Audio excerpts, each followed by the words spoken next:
Yeah, you're used to me being up here and telling you about when the buses are leaving and when the next session is, and this is our last session, so there's no more logistics after this. Yeah, I know, it's sad, but it's also going to be a great session. But it's also a time just to remind all of us that, as I've said all along, this conference doesn't happen without the support and help of an amazing group of funders and co-sponsors across the state and an organizing committee here on campus. And I would love for anyone who's from a co-sponsoring organization or from the broader organizing committee at UCSC, can you just please stand so everyone can give you an appreciation?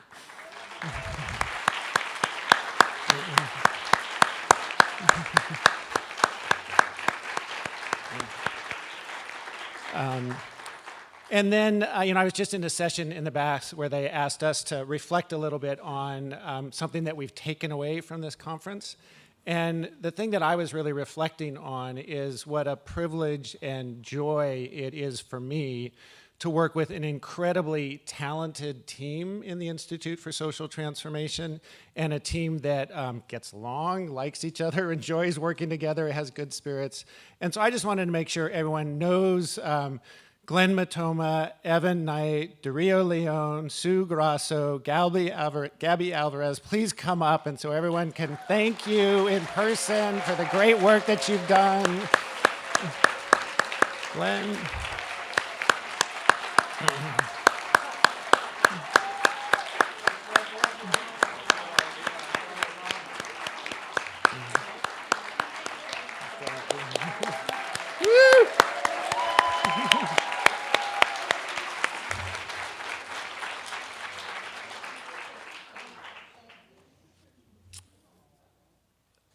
So we started this conference 2.5 days ago now with a reminder that the complexity and scale of the challenges we face in this moment around racial inequality, economic inequality, climate change, challenges to democracy, require all of us to be all in, working with each other, building and strengthening our work and learning and being inspired by each other's work.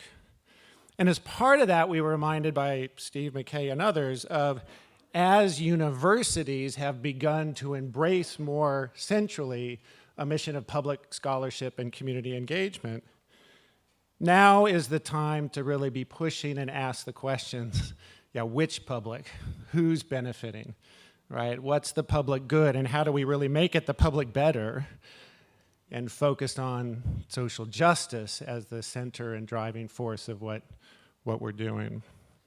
And we were reminded on day 2 that universities are important anchor institutions in our communities.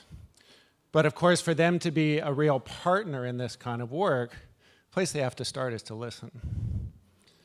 To listen to those outside of the university, the community voices, those who have been marginalized and continue to be marginalized in our dominant institutions, and learn from that process of how do we transform the university, and recognizing the struggles that we have to undertake in our own institutions in the university if we're ever going to achieve that dream that I think we'd all like to see. And we were also reminded as part of that of the power of the younger generation of leaders. Right, and you'll remember, those students from the Rutgers University Newark Honors Living Learning Community, the students from UC Santa Cruz and College 9 and John R. Lewis College really do represent the future. And we were reminded across both days of the importance of resources and money, and the fact that budgets are moral documents. And we have to be thinking about what are the values that are represented in our funding sources and where funding's going in the university, in resources for communities and community organizing, and in our society overall. And that's where we want to end our conference with today, is people who can really help us reflect on the bigger budgets, the bigger structures, the bigger allocation of resources. And really thinking about California as a case study where some incredible things have happened over the last 20 or 30 years, driven by social movements, social organizing to attempt to transform a history of xenophobia, incarceration, racial inequality, and of course an older history of genocide, dispossession, settler colonialism. And the California budget, just to put it on scale, $300 billion, fifth largest economy in the world, 40 million people. Like, if we can shift some things there, it's really powerful. And we have seen some successes. I mean, Chancellor Cantor yesterday mentioned the word they're beginning to say in Newark, right? Well, we have an opportunity in this state, right, and a political moment that happened a year ago after the century and a half of organizing to create a whole statewide commission on reparations for Black Americans. We're having a statewide discussion about that right now. So follow that. The report comes out next June. It's going to be really important.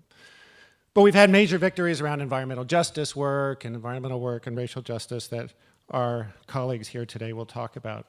And so what we want to think about today is this connection between communities and power in a place now where we have people in the state legislature, right, who 20 years ago were community partners in university community struggles around living wage in LA and other places, right?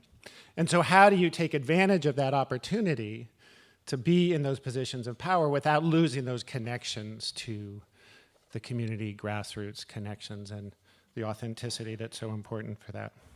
So joining us today is an all-star panel, really, and I will briefly introduce them and then have each of them say a few words, sort of driven by a question that I'll ask them. And then we'll move into a conversation, and there will be an opportunity for questions for you all that we're going to try and move in real time here a little bit. But you can poll your questions along the way to Glenn's work there, Glenn's connection there. So Christina Livingston is the statewide executive director of the ACE Institute. ACE is the Alliance of Californians for Community Empowerment. It's one of the strongest statewide organizing bodies rooted in community organizing, and really working on that power building for racial and economic justice and transforming lives by carrying out work that fosters deep indigenous leadership development, policy creation, robust civic participation, narrative development, and broad community empowerment. Please welcome Christina. Ana Padilla is the executive director of the UC Merced Community and Labor Center, working with community and labor organizations throughout California's San Joaquin Valley. It's one of the poorest parts of our state.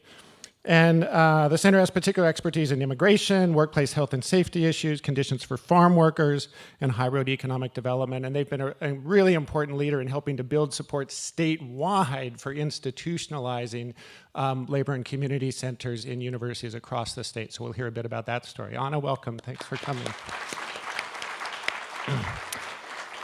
Karthick Ramakrishnan is professor of public policy at the University of California, Riverside, and founder of the Center for Social Innovation, one of our co-sponsors there. And I have to say, Karthick seems to be like everywhere all the time. He was just at a census, committee in the midst of a session he was running last, just an hour ago. He's also co-founder and director of AAPI Data, which is a national organization helping share data and policy analysis for the AAPI community nationally. He was recently in the White House for that work. And he's also an executive director of California 100. It's a transformative statewide initiative focused on building a shared vision and strategy for California's next century. So Karthick, thanks so much for joining us. And Manuel Pastor is a distinguished professor of sociology and American studies and ethnicity at the University of Southern California, the inaugural holder of their Terpangian Chair in Civil Society and Social Change, currently directs the Equity Research Institute. We have 5 books together, the two of us. It's been such an honor and pleasure to work with him. You've heard a little bit about solidarity economics in the last couple of days. There's now a comic book out about it. You can download it for free at the Solidarity Economics website. Manuel, thanks so much for joining us today. So Christina, I want to start with you, and you can either sit there at the table or come up to the podium, however you'd prefer, but give us a window into your state system-wide power building work. And lessons you would lift up about effective relationships with university partners. As part of an ecosystem, are we irrelevant? What makes for effective partnerships? How can we be helpful for the work you're doing? Okay, I think I'll sit here. Do I need to move this closer? Yeah, a little closer. Check. Is this on? Oh, yeah.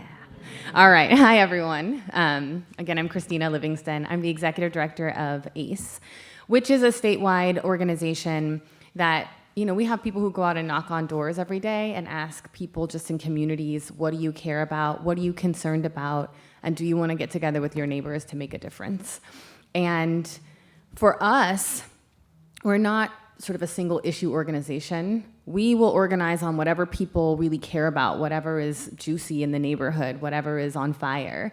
Because what matters most is not that we win any particular policy, but in fact that we are helping to build power for the people who are trying to pass policies or change practices. So we have offices across the state. We have offices in San Diego, in LA, in Oakland, in Richmond, in Sacramento. And we really try to focus our work at the intersection of racial justice and economic justice. And so that means we are really looking for people who are the most oppressed by those systems. All of us have some oppression in some way or another, I realize. But we're looking for the folks who otherwise are not engaged, who otherwise are not listened to, who otherwise are not getting an opportunity to help create the kinds of solutions that they know are going to work for them. And that actually is the thing that I think is most important, is to say that the people closest to the pain understand the pain in a way that no one else does. They also will understand what solutions will actually work for them. There is a way in which we can come up with solutions that are supposed to help and might actually end up benefiting majority, the folks that are not actually closest to the pain. Let me just be a little bit more clear. Richer people, whiter people tend to benefit from the kinds of policies that are colorblind and not actually asking people who are most affected to come into the room and have the conversation about what's happening and what kind of solutions would work for them, what kind of solutions they would stand up for.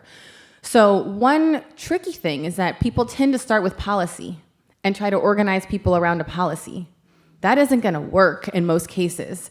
It isn't going to give people the energy to get out of their homes the same way that if those people sat in a room and said, here's the solution, help me understand what I'm missing, help me understand what perspective I don't see, help me understand what the counter argument is going to be and how I can counter that counter, then they really own it and they will stand up and they will get their family and their friends, their community out for it. Then the groundswell creates the political pressure to move the kinds of policies that they want to pass.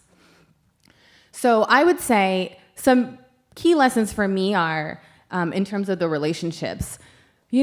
Everyday community people actually do get intimidated by universities and by the language that people use in universities and by the big buildings and the very cold nature of the rooms and all of those things. And so actually asking people from universities to come out of the university and into the community to first listen, but then also to help us really understand what we're missing. There is real wisdom and knowledge, checking my time, that community members hold, but we don't know everything. We don't know what we don't know. And it's really useful. What we like to do at ACE is have people that are our members actually come up with the solutions and come up with the strategies, and they are not going to be able to make good decisions if they only know what they know. So we need people to be able to talk to our folks about, other perspectives, other potential solutions, not to tell them what they should do, but to give them enough information to make good choices. And the other really important lesson, though, is that some people will hear me speak and feel very inspired. And other people will hear me speak and say, I don't know what she's talking about. I'm not interested in what she's saying. She doesn't look like the people that I listen to. She doesn't talk like the people I listen to. But if Chris stands in front of them, maybe that's a different story. So there's something about actually helping us broaden the audience of people who will hear what it is that we are trying to say that actually we can't generate within ourselves. And those kinds of partnerships are really important. But it's also important for the university to come, folks from the university to come with the reality of what they believe is true and what they believe is not true. right? It's actually not useful to have the university seem less credible and offer no critique. We actually need people who could be validators who are credible in ways that we are not credible. So I'm looking at my time. I think I'm out of time for my opening comments. I've got lots more to say, but those are just a few tidbits of what I think is useful to lift up. Awesome, thank you.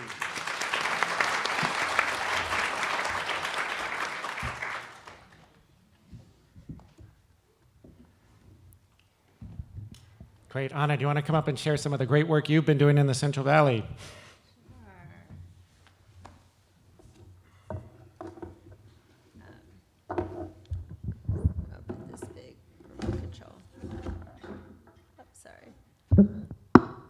Hi, everyone. Let me just get... So I wanted to show you pictures. So, as Chris mentioned, I'm the executive director of the UC Merced Community Labor Center. Our mission is to conduct research and education on issues related to labor, employment, and the community in the San Joaquin Valley and beyond. And we're the first established labor center in California in 58 years and have quickly become the largest serving a rural region in the US. I'll share a little bit about how we began as well as how we became established and are now helping to grow the field of labor studies. Before we became the UC Merced Community Labor Center, we began as a civic capacity research initiative in 2018. We received center designation in 2020, and then we eventually became an organized research unit and received state funding in 2022. In 2018, as CCRI, we went on a listening tour throughout the Central Valley for 18 months, asking community, labor, faith, environmental leaders where they saw the need for UC Merced to make good on its promise as a public institution. For those of you who don't know, the San Joaquin Valley is one of the most disadvantaged regions in the nation. Among California's 10 regions, the Valley consistently ranks last or next to last in every major indicator of well-being. When we spoke to leaders, we were told that research and policy support was needed and that creating a university center that could provide a public good in the region would be useful. So we created CCRI with a multi-pronged mission to create a new civic pipeline to provide research, policy support, and to create a community and labor center at UC Merced. In 2020, at the onset of the COVID-19 pandemic, we realized that we were experiencing a once-in-a-lifetime global pandemic and joblessness crisis. And it was a real point of reflection for us. We asked, what should a labor center do in a moment like this? So we decided that instead of building our institution to acquire more resources to do work, let's just do the work we should be doing. So starting in March, we issued monthly policy briefs on a range of issues from joblessness to COVID-19 spread among low-wage workers to the lack of a safety net. Our briefs helped to inform several major state policies such as AB 1876, the Kalosha Emergency Temporary Standard, and SB 1383. Our success in great part is really due to our strong identity in being a public serving institution. As a labor center, we do much more than community engaged research. We build civic capacity. Our mission is to conduct research, education, and service. Whereas community engaged research is mostly focused on research, we have several projects, some of which I'll mention in a few moments, that don't involve research, but rather public service. And I say this because there's some faculty at university centers that say that they believe in social justice work, but stray very little from professional academic efforts, such as substantially publishing in academic venues or constantly earning the praise of one's peers. Because what history has taught us is that academic publications don't create change, but rather large numbers of people engaged in the public arena do. And, that's right. And if anything, the academic world comes around at some point. We're the largest, like I said, we're the largest university labor center serving a rural region. Our major areas of expertise include rural workers, such as workers in ag, dairy, meatpacking, and energy, workplace health and safety, immigration, the safety net, and higher economic development. Current projects include the California COVID-19 Worker Outreach Project, otherwise known as CWOP, the Farm Worker Health Study, a higher road training partnership in Kern, and Essential Fairness, the report I just mentioned. We're also leading the Farm Worker Health Study, the largest ever academic study in the health and well-being of the nation's most disadvantaged workforce. Our Farm Worker Advisory Board consisted of 30 organizations and the UFW. We conducted community engaged research with 10 CBOs that included 9 work groups to develop the survey, conducting 1,200 2 to 4 hour interviews in 6 languages across the state. And it was because of our CAB that we asked questions related to items such as wage theft, the California heat standard, or women's maternal health, questions that had never been asked in public health research on farm workers. We're the San Joaquin Valley region lead for the California Labor and Workforce Development Agency's historic COVID Worker Outreach Project, which is the largest ever worker rights public education program in state history. As part of the CWOP, our center has conducted worker rights education with over 20,000 workers, and that's just our center alone. As region lead, we led a collaborative, a cohort of 7 CBOs, 3 central labor councils, and the United Farm Workers, who have collectively delivered worker rights education to over 300,000 workers in the Central Valley. Here you see photos from a labor rights caravan we hosted in the ag fields during the summer, teaching workers, many of them undocumented, about rights they have under state law, such as paid sick leave, and how to file a Cal OSHA complaint, a wage and hour complaint. We're also currently working on a higher training partnership project called the Kern Regional Workforce Coalition. It's the largest project of its kind under the High Road Framework, which is the state's blueprint for advancing on ambitious climate goals. The HRTP is a 2-year project examining shared interests around economic development that reduces greenhouse gas emissions and raises industry standards. Our co-conveners are Kern Community College District, Center on Race, Poverty, and the Environment, and the Kern Inyo Mono Central Labor Council. And I'm almost done. Lastly, I'll mention our report, Essential Fairness again, which makes the case for the creation of a state-funded unemployment benefit system for undocumented workers, the only group barred from accessing federal unemployment insurance benefits. Safety Net for All is a coalition of over 100 immigrant and worker rights organizations that utilized our report in the development of AB 2847, which is a $600 million bill that made it to the governor's desk. He vetoed it, but they're going to try again this year. And in conclusion, let's look at my notes here. I'll just mention a few points about how we managed to create a labor center in a time and place where it was least expected, and what those lessons mean for social justice efforts at universities. First, we have a strong identity as a public serving institution. Second, we conduct more than just community-engaged research. We build civic capacity through public education and service. Third, we have influenced major policy change because our research is so deeply connected and rooted to issues of public interest. And lastly, there's very little alignment in the academic world around the specific type of work that we do, but that there's still a great need for it. Thank you. Sorry if I went over this.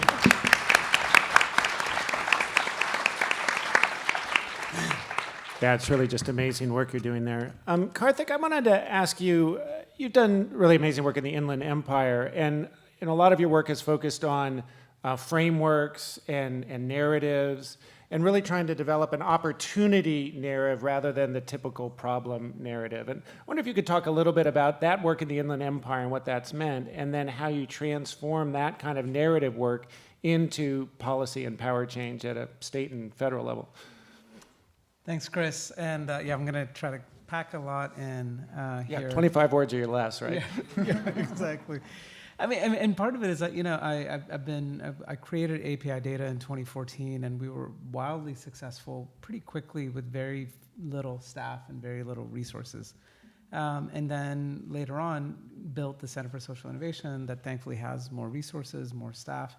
But, people feels a bit like a split personality, be like, how can you be doing national work on Asian Americans and Pacific Islanders and then doing the Inland Empire work too? How do you keep it all together? Well, one, there are Asian Americans and Pacific Islanders in the Inland Empire, but they're not as big, and those are not the kind of concentrated areas where you would think. And I kind of did it like a checklist, like how do I, how does this all make sense? And I think some of it is like deeply personal, I think, as it is for many of us. For the longest time, I would say even from childhood, like I always favor the underdog. And I say that as someone who's a second born. And all you people who are second, middle child, you know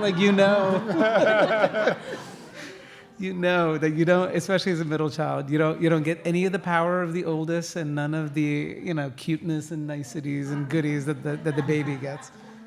I'm also an immigrant, and was just attuned very early on of what it means to be in what the painful process of assimilation looks like, et cetera. So I think that roots it in that sensibility. And so when you look at, when I went through the kind of characteristics of why we do the work that we do, you're talking about populations that tend to be ignored. They tend to be invisibilized. They live in the shadow of much larger groups and formations. This is true of the Inland Empire. This is true until very recently of Asian American and certainly Pacific Islander communities. You have a philanthropic sector that is relatively anemic.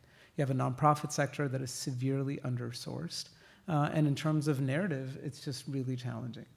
Now, we don't want to focus on challenges. We try to focus on opportunities and assets. And that was key to the formation of the Center for Social Innovation, and to call it a Center for Social Innovation. Two reasons why we did it. One, we live in a very purple region. And so we need to be in conversation with Republicans as well as Democrats, and still trying to advance an inclusion and equity agenda in that context. It is actually very, very challenging to do. And that's where framing can help. I'm under no illusion that appropriate framing will get you all the way there, but it does help. And so something like innovation is actually, people don't quite know what to do with it. In fact, by the way, innovation is something that is disruptive even to the left. And I think that is important, to not just take anything for granted in terms of settled understanding. Another reason why we call ourselves the Center for Social Innovation is to flip the script in terms of how people think about coastal California and inland California.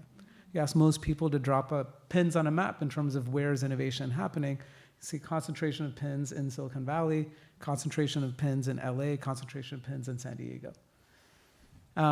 And very few pins being dropped in San Joaquin Valley, Inland Empire, Northern California, et cetera. But that is completely false. Innovation happens everywhere. It is just not resourced properly, right? And so that's something that we have done consistently from the beginning. And in all of our reports, we have data and research, but we always lift up the change makers, the people that are making a difference, right? The innovators. And it's been helpful. I've had funders come to me and say that we read your reports to get guidance to help inform our strategy in terms of who we should be funding. It also ends up validating the work that a lot of people are doing in the trenches that never gets recognized. So we see ourselves as allies in this work.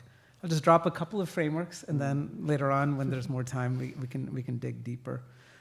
We love frameworks. We love acronyms. We meaning I, maybe.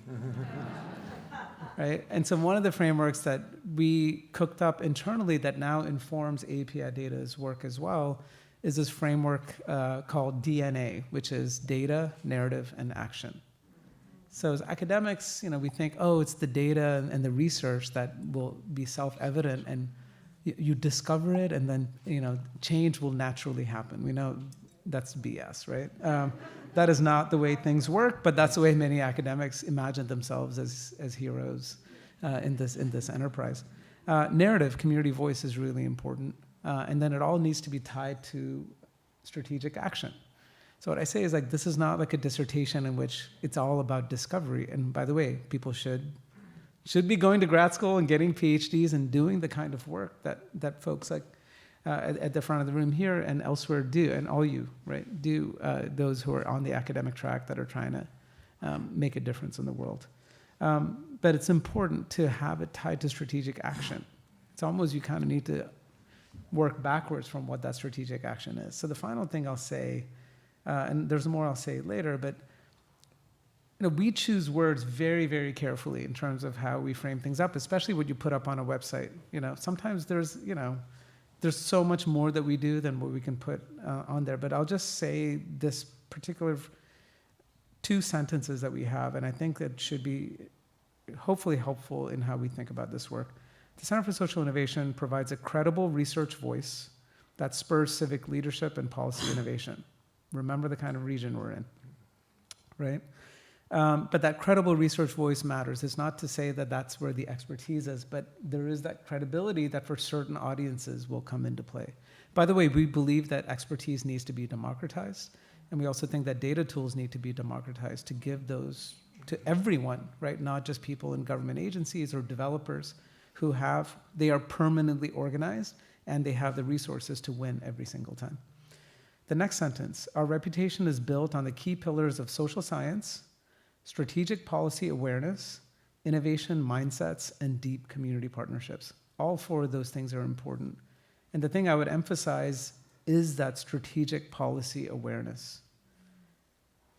We don't have much in the way of independent influence or even working with community organizations, so it's trying to identify those weak points, those points of vulnerability in a system, or those points of leverage, and to earn the trust of key players to be able to concentrate the efforts there to try to transform these systems. Thank you.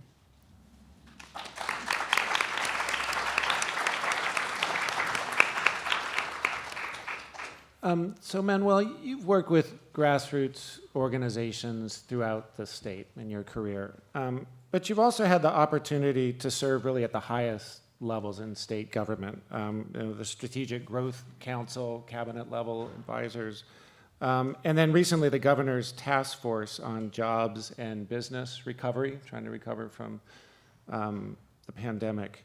So I guess the question is, what's it like to be in the room where it happens?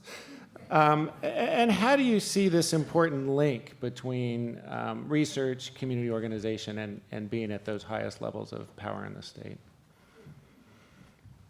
Right, I'm going to follow Hannah's guide and stand up. It's also easier for me to talk.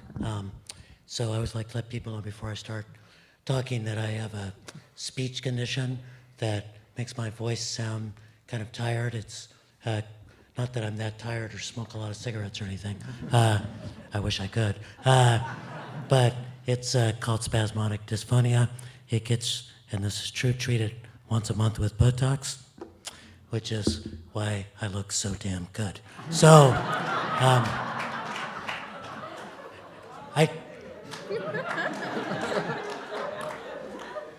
I do want to do 2 things here. I want to kind of quickly answer your question, and then, Chris, I want to do the total academic thing of ignoring your question and saying what I really want to say.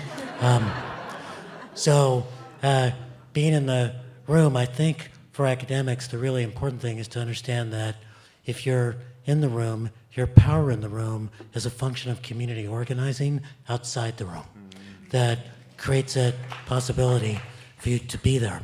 And I think it's also important as academics, and Christina, you said this, I think, quite eloquently, that it's important to be rigorous. When we were able to say that 14% of Californians live in mixed status families, that's what forced the governor to actually start delivering aid to undocumented individuals in the state. I still remember on the Strategic Growth Council when they had set up rules that were preventing community groups in Fresno from being able to get money, I really asked the question, is that actually a rule in the legislation, or did we just make that shit up? Turned out we made that shit up, so I changed it.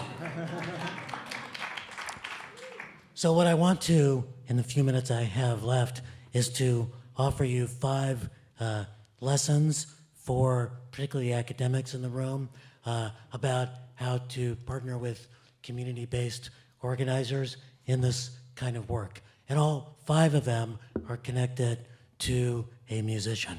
So first comes from Kendrick Lamar, and our America's Poet Laureate, and you may remember that great phrase, be humble, sit down. And if you're an academic, be humble, sit down. Remember, as our colleagues have told you, about the need to lift up and listen to community voice. We have skills to bring. We should bring them proudly to the table, but at the same time, be humble. Because power doesn't change from publishing your paper in the Journal of Insignificant Results. It comes from working with community-based organizations to change the power constellation. The second lesson actually comes from Anderson .Paak. And if you haven't, you should listen to the song Lockdown, which is a great song about the uprisings in 2020, in which he says, you should have been downtown, the people were rising. And it reminds you of the power of the people to change things. And also, if you know Anderson .Paak, by the way, if you don't, I am so sorry for your ignorance. But if you know Anderson .Paak, you know that his second name begins with a dot, and that dot stands for detail. And we need to be rigorous when we bring our research forward. Third thing is we actually also need to participate in creating a vision. And for here, I'd like to quote Las Cafeteras, a band from East LA, that has a great song, Si Yo Fuera Presidente, if I was president, in which one of the lines is, if I was president, I'd free all my poor black and brown kids that got caught up in 3 strikes, and when they get out, they're getting free bikes so they can ride to their future. So we need to not just critique. I mean, I don't know about any of you who've been particularly to grad school, what you learn is to ruthlessly criticize everything existing without actually offering any vision of the world as it could be. Our friends at PolicyLink say that their slogan is lifting up what works. I used to say that the academic slogan is pointing out shit that fails. But you don't motivate people with that. You actually need to offer a vision. Fourth key lesson comes from someone who should be far more celebrated as really the originator of rap music, but is not, Gil Scott-Heron, who has, among many songs, a great song called Superman, in which he sings, you alone have the wisdom to take this world, make it what it want to be, what it need to be, what it will be. Someday you'll see, once you understand, that there ain't no such thing as a Superman. And when we understand that it's not our own glory, our own role, our own organization, but the ecosystem in which we exist, and we'll talk a little bit more about that. It's not just our research center, but how many research centers can we stand up around the state of California? It's not just our own organization, but how many organizations for racial justice can we stand up around California that we begin to understand the change that we can make? And the final quote comes from Eminem, who, at the end of the movie 8 Mile, has a song called Lose Yourself. A lot of that song is not quotable in public. But the beginning of it is, which is, if you had one shot, one opportunity to seize everything you ever wanted, would you capture it or would you let it go? I would submit to you that we are in a world on fire. The climate is in crisis. Our people are in crisis. The democracy is in crisis. Fascism, Real fascism is on the rise in the United States. This is our shot. This is our opportunity. Are we going to seize it? Or are we going to let it go? We need to seize it and make change. Thank you.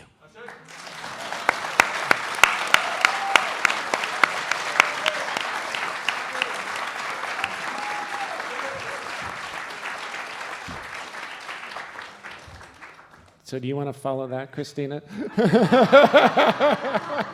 I will say, though, that when you said a quote by Anderson .Paak, I thought you were going to say, leave the door open, which is something that we need, y'all to do for us, is kick that door down and let us in. That's perfect. I want to try and weave in some of the questions that are coming in from the text, and please add more along the way. Can I build on that? Sure. Because I think Only if it has an Anderson .Paak quote. Yeah, right. I'm not that skilled. Yeah. No, but I think it is so important for us to think both about inside and outside, because, and this is something that I say in different settings, including in the boardroom of the California Endowment. As someone who studies civic engagement, that's how I started, and that's where my heart is. Still, if what we're doing is empowering people that are trying to beat the doors down, and these systems fortify the doors more and more, it actually ends up being of limited success.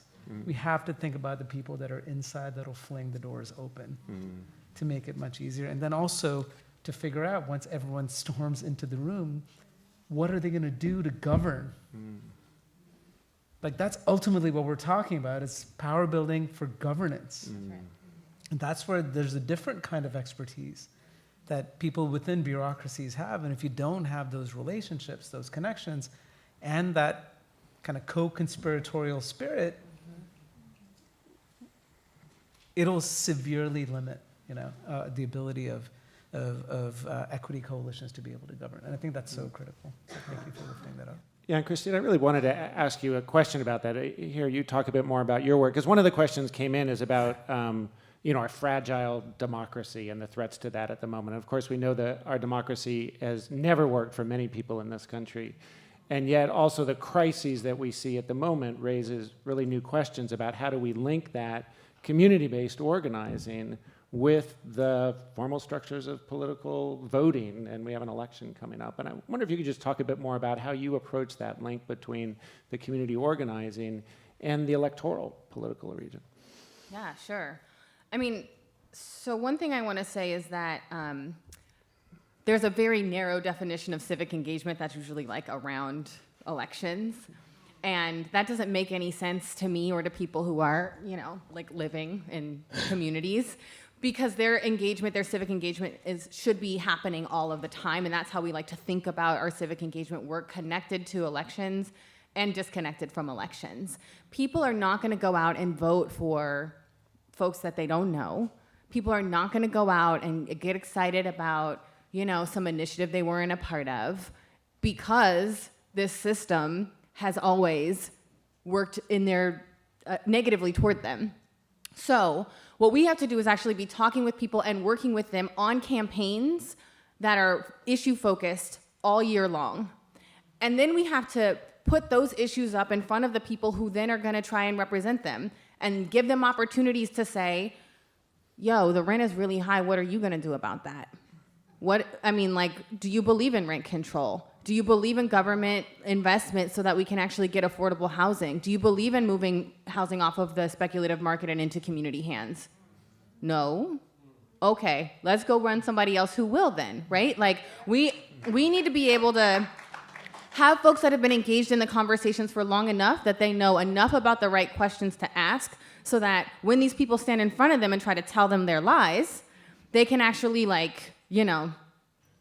see what it is and decide they're gonna go a different way.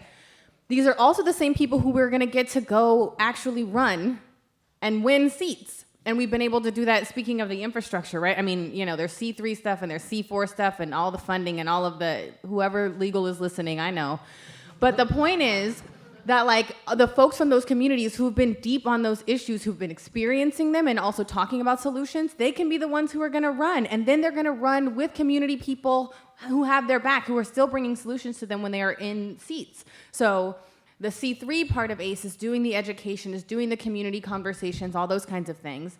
And then when elections come up, the C4 part of ACE says, let's actually run some initiatives. Let's really screen these candidates. Let's let people know who's saying what and who's actually on our side. Let's get people elected, and then let's keep working with them to govern together.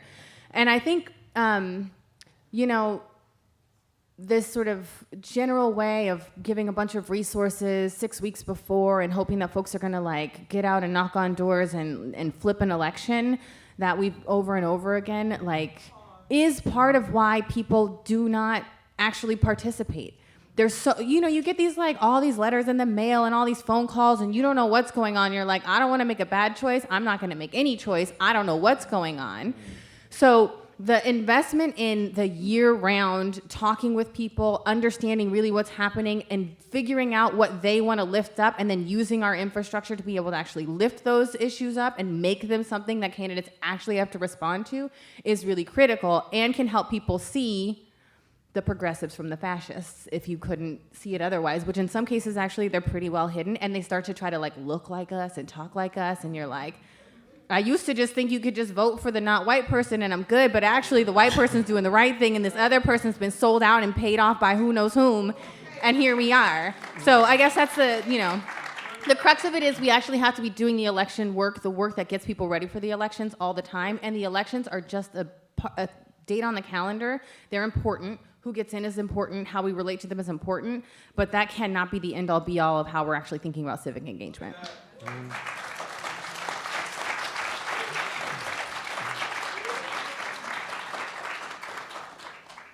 So Anna, hearing you talk and knowing a bit about your work, there's actually two questions I want to ask you, and you can weave them together, and you can follow Manuel's example of just answering whatever question you want to answer.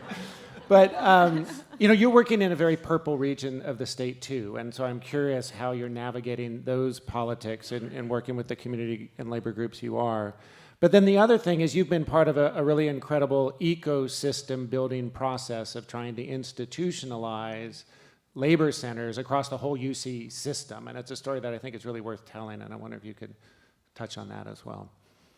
Sure. So, Chris, you're mentioning the UC Worker Rights Policy Initiative, and it's an effort that seeks to ensure funding to the existing labor centers, but also provide funding for the 6 UC campuses that don't currently have labor centers, like UC Santa Cruz, UC Riverside, and so we've there's a 5-chair governance committee, so it's the 3 existing labor centers, in addition to Lorena Gonzalez, who's the new president of the California Labor Federation, as well as Doug Moore, who's with UDW. And so we're in the process of reviewing proposals, and the idea is to really expand labor research and education in those UCs, and opportunities to students like Labor Summer. Great. And do you want to answer the purple region question or the challenges of those politics? Oh yeah, there's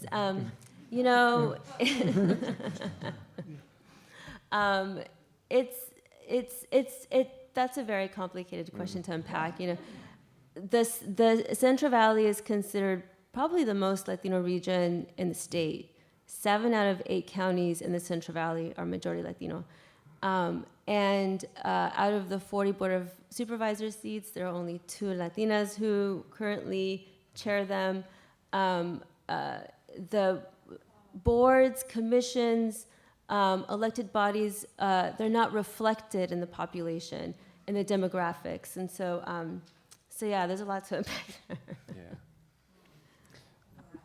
Manuel, I want to come back to you on another question that's coming in from our audience, which is actually linking 2 things. One is this question about an issue like racial justice can feel so big, long-term struggle, and how do we address it on a smaller scale that can add up to real change?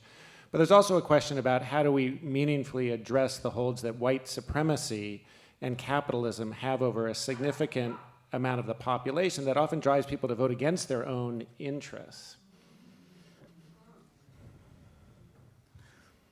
I feel like I should just ignore those questions too. I'm really not needed up here, Yeah. folks. Since they're a little bit hard.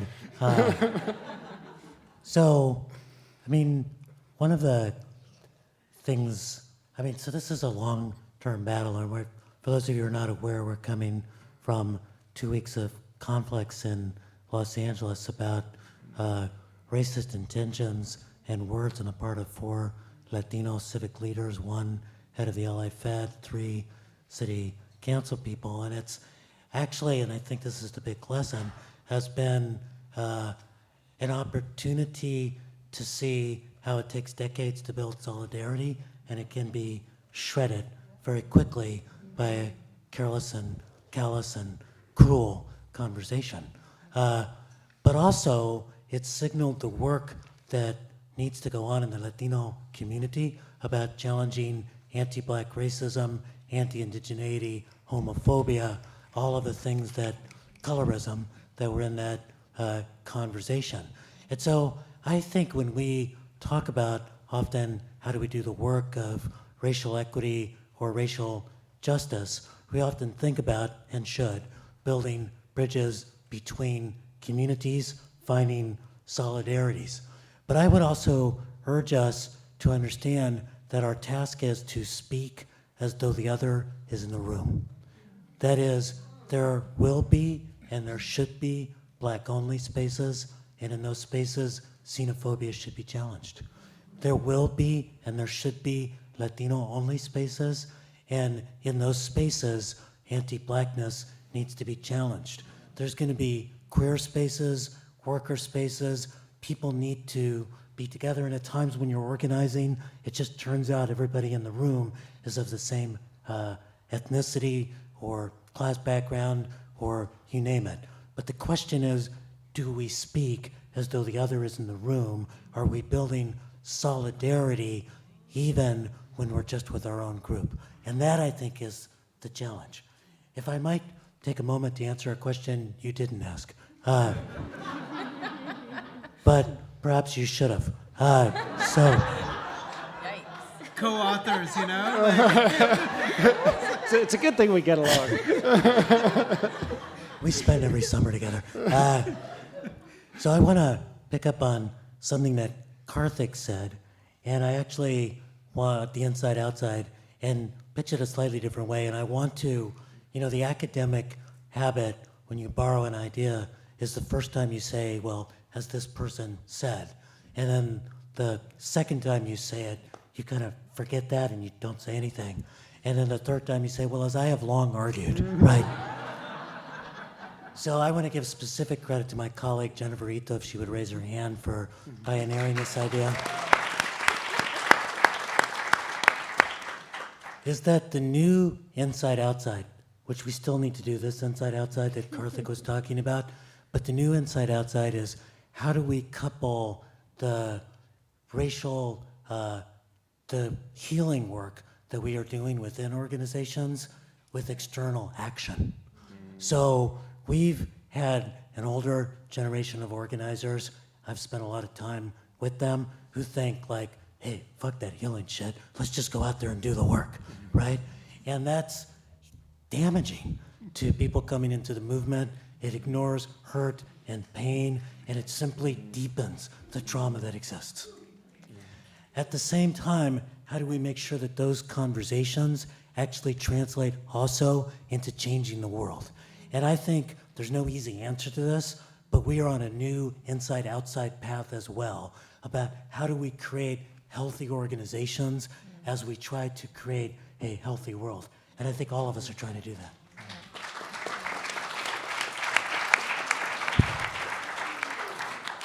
So I am mindful of our time, but I hope you're enjoying this as much as I am, and maybe we can have 5 more minutes of your time. So, But what I'd like to do in sort of a last set of comments is we started this conference 2.5 days ago with our opening panel being asked the question, if you had a magic wand, where would we be? And I want to ask that same question in a slightly different way that picks up on the importance of creating a positive vision and building our movements. And so if we get it right in this link between communities and community power building and research at scale, what does that look like 5, 10 years from now? What would you hope to see? And Christina, we'll just go down the line. Sure. I don't know about the 5 to 10. I'm not exactly sure of the time frame here.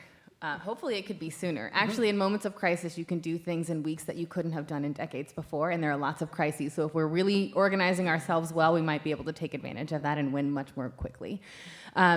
But the one thing I like to remind myself is that even if I do a fantastic job and win all the things I'm trying to win, there will still always be another side. We can't actually control how everybody thinks, right? There will always be another side. So I'm actually not looking for utopia. I don't think that we're going to get there. And actually, utopia is a little bit boring, I think, unless it's at karaoke, like on the beach somewhere. That's like, okay. But what I really think that we have to get right is getting enough to the point of governing, getting enough of our people in every possible space where decisions are made about their lives so that they are actively participating in the discussion about what happens next. And because the majority of our people are actually on the same side, we will end up with much more useful policies and a much more livable place for people to be. So I'm just looking, and this is in every space, whether it's elected or not, whether it's in your workspace, it's in your home, whether it is in DC or on the school council. Every single space where there are decisions being made, we should be at, and we should have enough relationships to know what we need to know to be able to make good decisions. And that really just requires all of us sort of leaning in and believing that we can be our own leaders.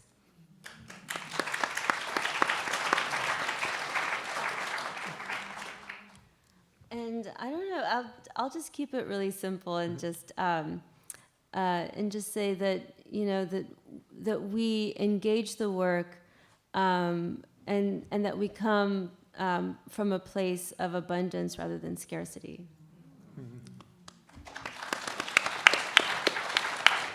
Karthick? I'm going to take a little bit more time because I was going to talk a little bit about California 100. I'll just say just something briefly.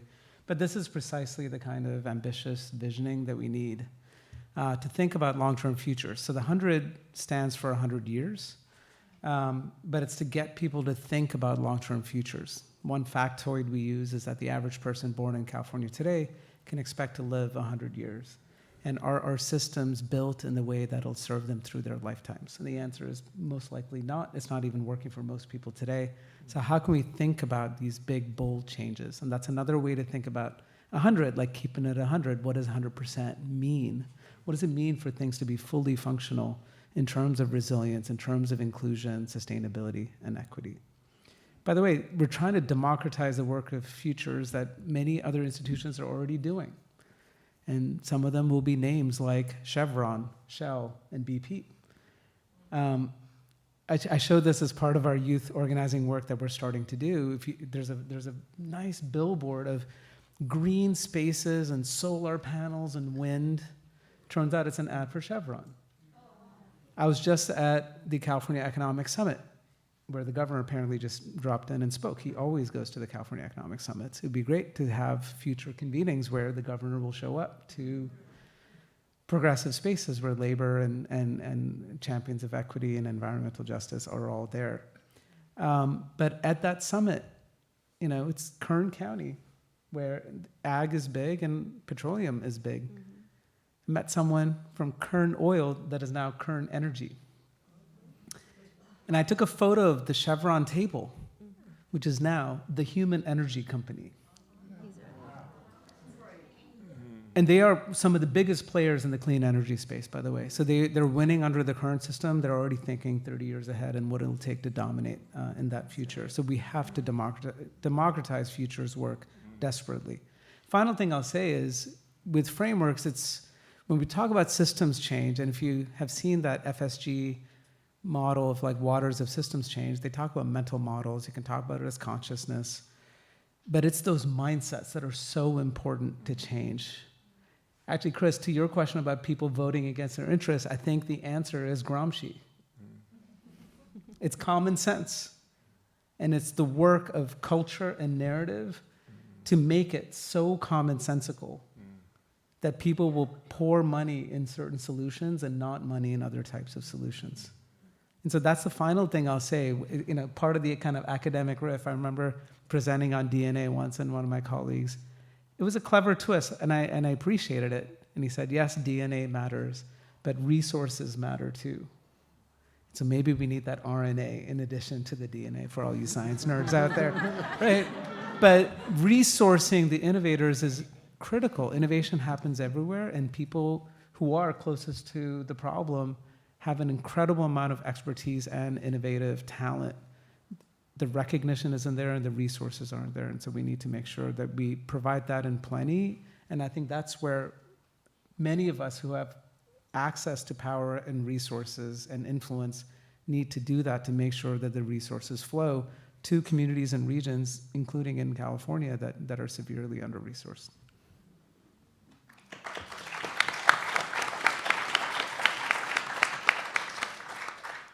So I suppose at this point I should say, what was the question again? But I do remember it, and I don't think this will be 5 years, 10 years.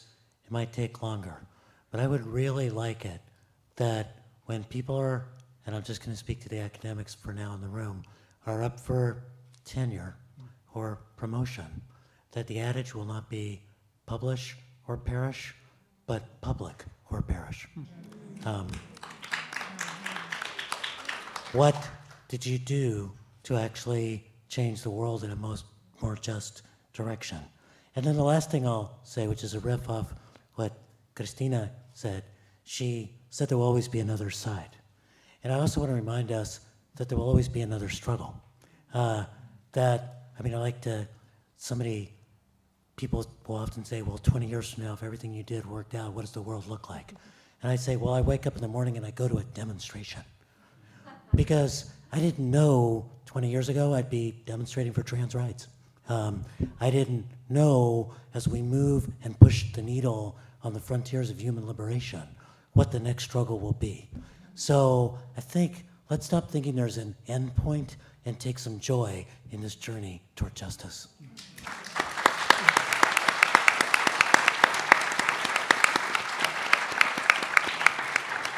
It is such an honor to have you with us here today. Thank you so much, all of you.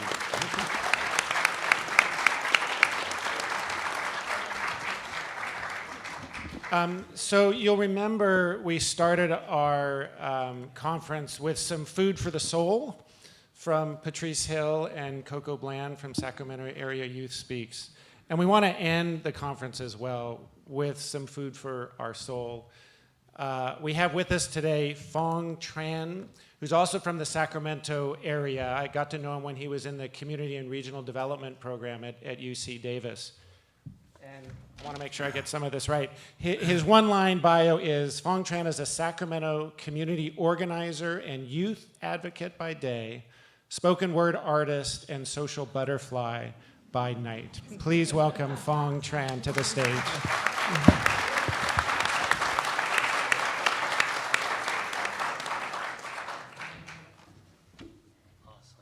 Hi, how we doing? Good, good. It's a complete honor to be here, and thank you so much for the committee for having me. I'm sure this was an incredibly powerful conference, and hopefully I could be a decent period to this extremely powerful sentence, and just kind of end it and have you all just kind of be, just remind yourselves to be compassionate to yourselves. I know this work is incredibly hard, incredibly difficult, but incredibly meaningful. But in that process, not to burn yourselves out. So I just have two pieces, if that's okay. I wanted to start off with something I just recently wrote. Anybody went to community college? Okay, like a good half. All right, nice. All right. This is where I work right now. I work at American River College as a transfer specialist, and I think community college is one of the best places in the world. Like, there's literally no requirements to get in. It's the definition of open access. It's the biggest place where, you know, first generation students of color, marginalized communities can just become better versions of themselves. So this is an ode to them. This is called No Luck. So just to kind of make the most of the fact that we're in person, if you're having a good time, clap once. All right, you having a good time, clap twice. Clap 3 times. Luck is when preparation meets opportunity. I find it really hard to tell community college students that feel like they ran out of it or that anything good that ever happened to them was because of it. 70% of all community college students fail to graduate or transfer.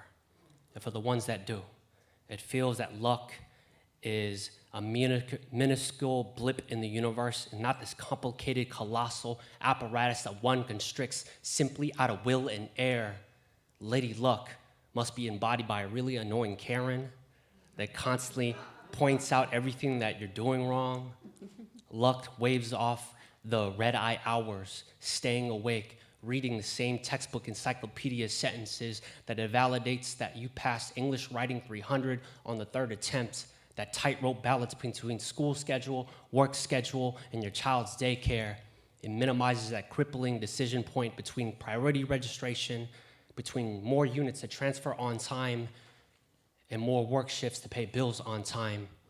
That B- after the second visit to the tutoring center, that drop in session with the professor office hours, and the 6th Khan Academy video tutorial on derivatives and integrals. You see, transfer students are of a different lot.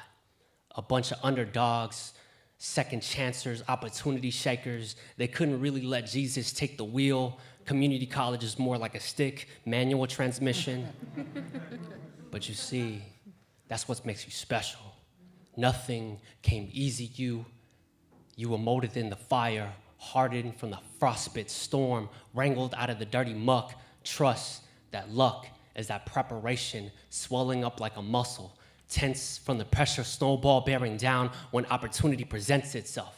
Don't call it luck, don't call it an accident, call it what it is. Call it the grind, call it the hustle, call it your ancestors' dreams manifesting, call it the byproduct of every little sacrifice, every hard choice, every time you chose to believe in yourself, rather than imposter syndrome, nagging self-doubt, touting that you are not good enough, not smart enough, not university material enough, that you are too person of color, too old, too woman, too undocumented, too disabled, too first generation, too single parent, too much like the statistic says you can't, too much like the neighborhood says you'll never be anything more of.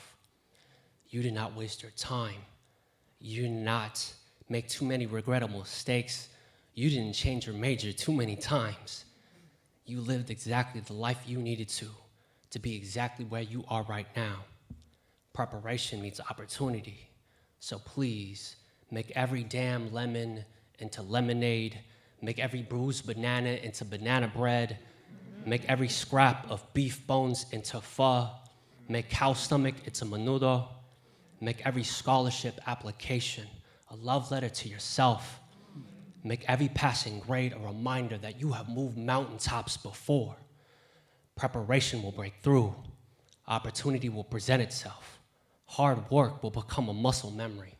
You will transfer, you will graduate, and you will be the architect of your own castle. And when they ask you how you did it, you could just tell them, different. Life did not happen to you. You made life happen. You did not did the impossible. You became it. And luck had nothing to do with it. Yeah.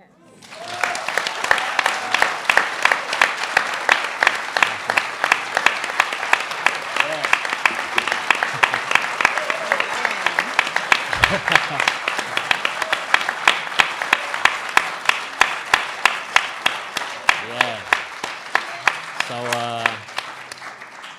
I did this piece last year virtually at this conference, and I just every time I do it, I just feel like it's a reminder to take care of yourself, and because this work is so hard. So I hope you get the same thing. Ironically, this is don't be an activist. Okay. You having a good time? Say, hey. Hey. You having a good time? Say, oh, grr. There we go. Okay, all right, yeah, now we get it. Don't be that dirty A word, activist.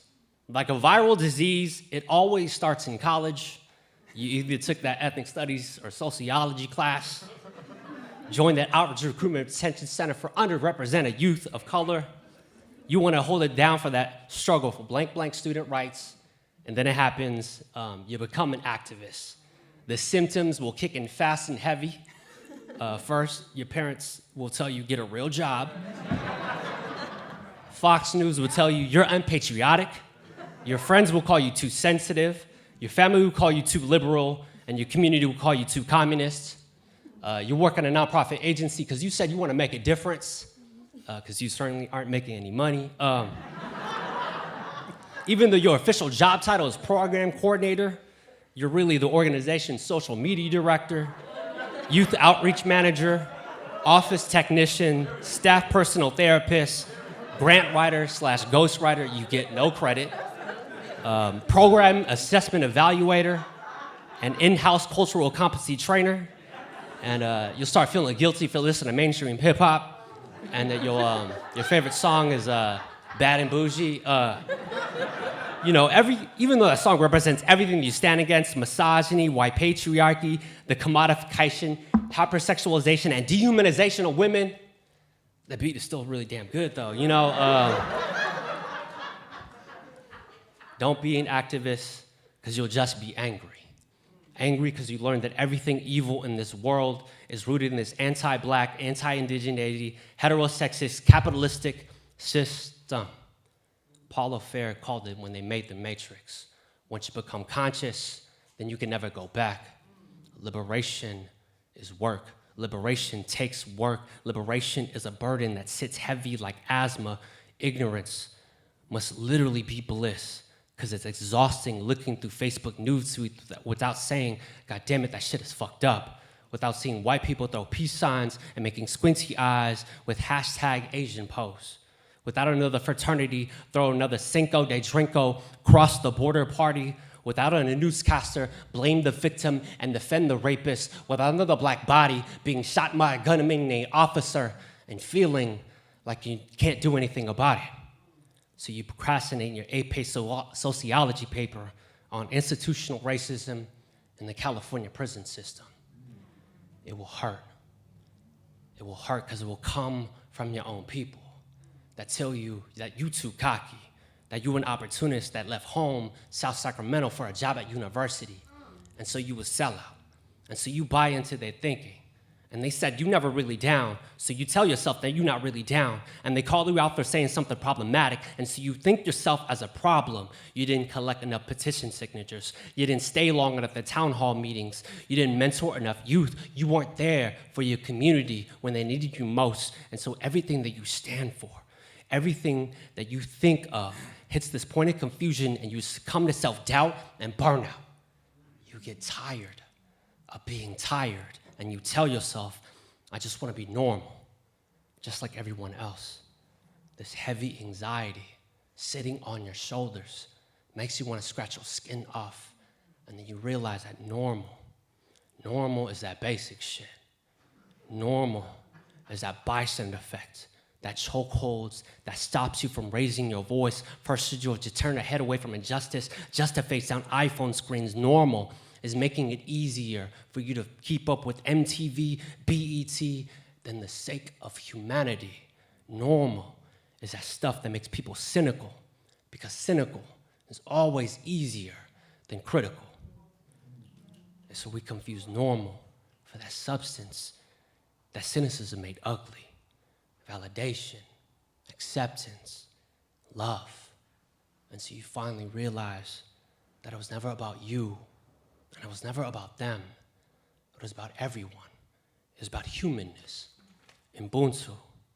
It's a justice that institutions are incapable of achieving. And so you're forced to dream. You check your privilege for low paychecks to implement your vision, to be the monkey wrench in the machine. Remember that activism It is not a sprint. It is a lifelong marathon. And the most crucial asset in your run is not the power in your legs, but it is the strength of your heart. So you must pace yourself to give it resilience. You will be your biggest critic, but the minute you look too far into your own steps, you will lose vision. So you must keep your head up right, never lose sight of your finish line. It needed a relentless, unafraid pursuit of compassion. Every action or inaction disrupts or perpetuates the powers of colonialization. But you choose to upset the setup, disrupt the cover-up, stand against for standardization, turn up against oppression. You are meant to be different. You are greater than normal. You are more than an activist. You are deeply and truly necessary. Awesome. Thank you, everyone. Yeah.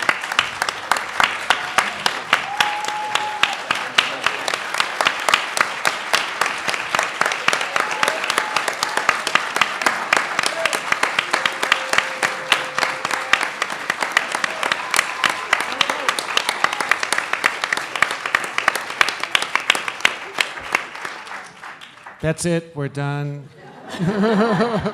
Tell us how we did. Go with love. Be safe.